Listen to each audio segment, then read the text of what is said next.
Well, we do have another case of a COVID-19 survivor. John Ogbabola joins us from Ireland. Morning, John. Thank you for joining us today. Now, yesterday we did have someone who also survived the symptoms for COVID-19. But now, tell us your story. How did this all play out for you? Well, thanks very much, moderator. I work as an IT consultant, and here in Ireland, Dublin to be precise, and I work in a very closed environment.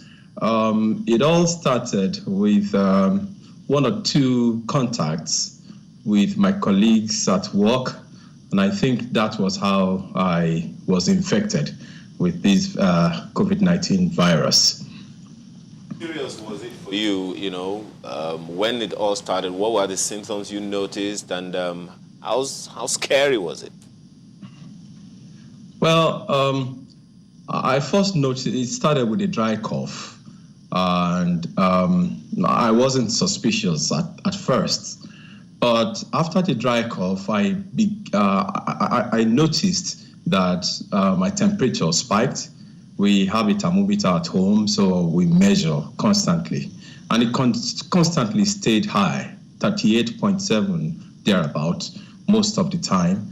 That closely, after a few days, I began to notice aches and pain and tiredness. So I called off work, and I told them that I think I might be infected, but I need to test myself. So I called the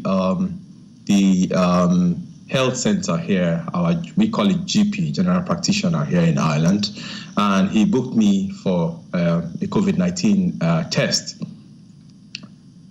After a few days, I began to notice that I started vomiting and I had diarrhea.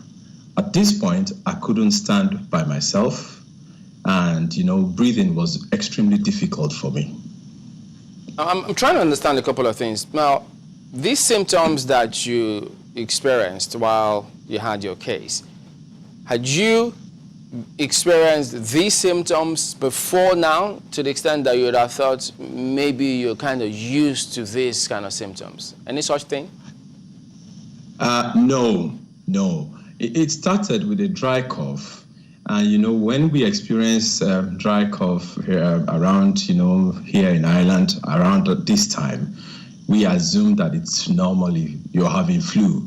So I quickly began to exercise and practice the normal procedure to cure myself of flu. But it degenerated very quickly to fever. I was having a very, very, very strong fever. And the aches and pains were very, very painful. Just wondering, so when the symptoms seemed to start getting worse, you talked about vomiting, pains and all that. At what point did you get medical care? Because I understand that the policies may be different over there, but what's the policy like? At what point did you have to go to the hospital, get treated, and what kind of treatment maybe did you get?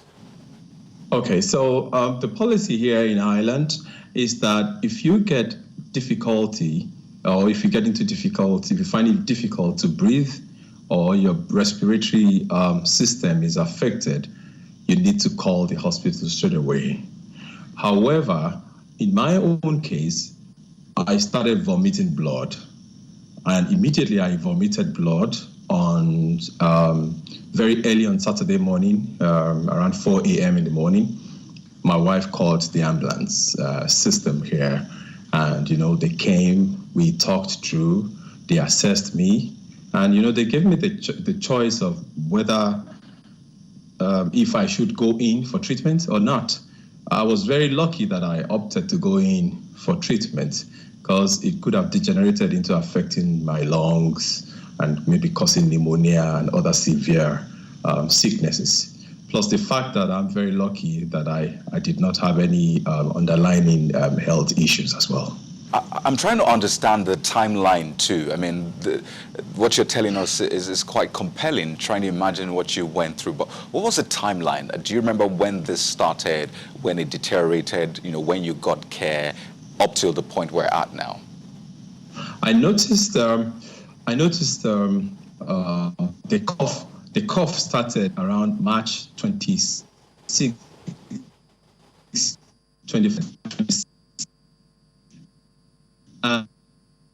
7th, which was Friday. I called.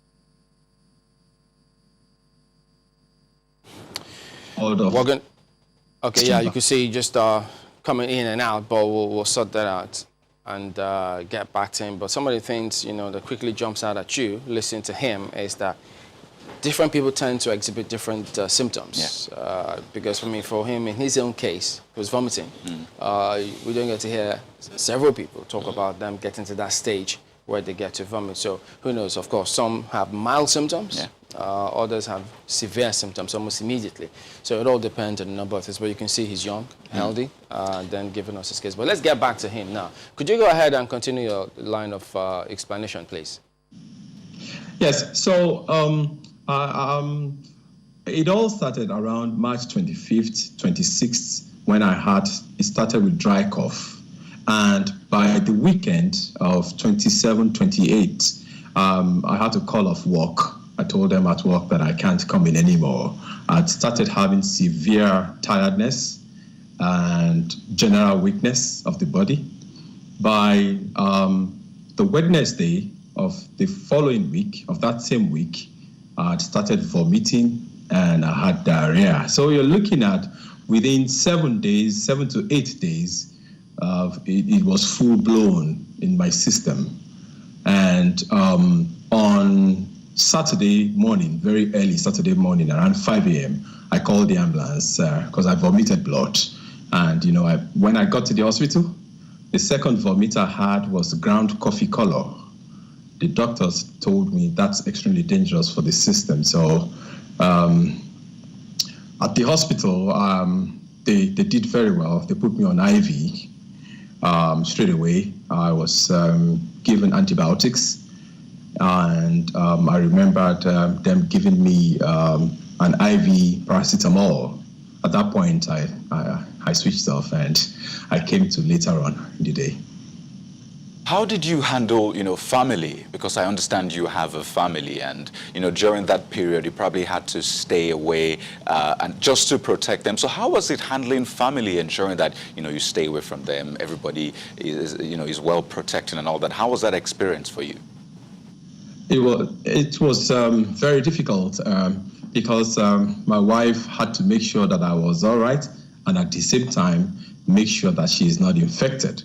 So she uses mask while she cares for me, you know, because when I start vomiting, I needed someone to at least hold me. I had no energy to stand up, so I normally kneel down at the sink to vomit. And, you know, she helps with, you know, putting water in my face and etc. But my wife was very strong. She helped me through this whole issue. And also I had strong faith in God. In most cases, I always tell myself that, look, there is light at the end of the tunnel. I'll go through this. One other thing, and this is still about family. I believe, or I understand that you have a family member that was also affected. Was the experience of that family member different from yours? You know, was there anything worthy of note for that family member? Yes, for the family member that was infected, they didn't notice anything. I mean, it was only the cough that, you know, they noticed, and that was all. Every other issue, there was some stomach cramps or cramping as well that was noticed. But, you know, they didn't experience vomiting. There was no diarrhea. You know, the severe aches and pains that I went through, they didn't experience that, which was very strange for me. But I mean, this is it. You know, I'll just like to explore further. I can understand how probably difficult, you know, going through this experience again is for you. But just a little bit further, for that other family member, we understand that he probably got to the extreme. And we hear that over there's some times that medical practitioners have to maybe choose between an older person and a younger person. How did that play out for that family member? Well, with regards to this family member, this other family member you're talking about experienced COVID. It was infected and went to the hospital for treatment. Was treated for 3 days and was discharged. But after being discharged, we noticed that instead of the sicknesses experiences abating, it was deteriorating. So we called the ambulance again when we noticed that things were not all right. It was very serious because it affected, as I was informed, his breathing and so many other issues as well. But, you know, we were very lucky. They got the vein at the hospital.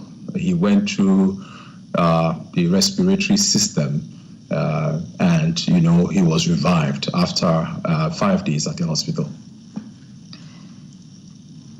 Then tell us, I mean, what kind of medication, what drugs did you take? Well, I was on paracetamol every 4 hours when it started.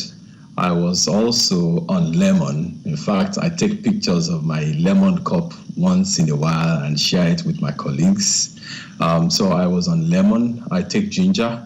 And if once in a while, when I can brave it, I eat just one small clove of, just a small bit of garlic. Extremely painful, but I think it was a bit helpful. However, a medical treatment is required when things got really bad. So I know that, I mean, there's always a narrative, there's always that punchline, something, you know, those who have experienced it as yourself always have to tell people. What would you want to tell Nigerians who are listening to you now, who may have a doubt or two about whether or not this can happen to them, or if they are ready, if they think they are ready for this? What would you say to them?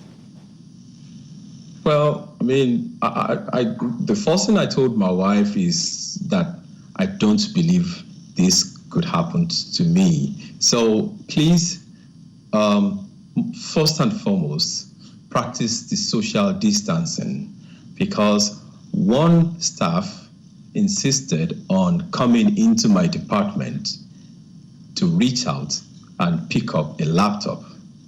This is why I'm where I am today. So please practice the safe distancing. Use the mask at least to protect yourself. Make sure you wash your hands regularly for 20 seconds when you wash the hands, and make it regularly. Use the hand gel if you are not in a kitchen environment or in a fire or inflammatory environment. Other helpful information, I believe, has already been circulated, but these are the very pertinent ones that I would like to pass to people, especially for me, for example. I always tell people, stay at home. Stay at home. If you can afford to work from home, stay at home. Be safe. Thank you very much indeed, John Okpabola, and we wish you, your family, and everyone around you well. Thank you for talking to us today. Thank you very much. It's nice having you.